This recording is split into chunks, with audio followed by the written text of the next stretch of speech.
Is your swipe to reply option not working on Instagram? If your Instagram swipe reply option not working or showing on Android, follow these three solutions.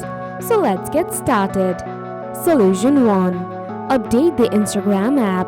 Open the Google Play Store, type Instagram. Now look for an update. If there is an update, then update the app. Or if there is no update, follow the second solution. Solution 2. Remove software bugs. Tap and hold the app. Tap App Info. Turn on Auto Start.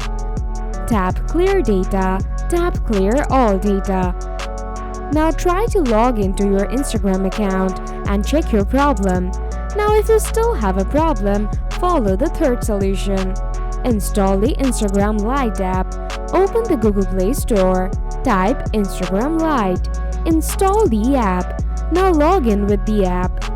After this, please check your problem. After following these three guidelines, please tell me in the comment sections below.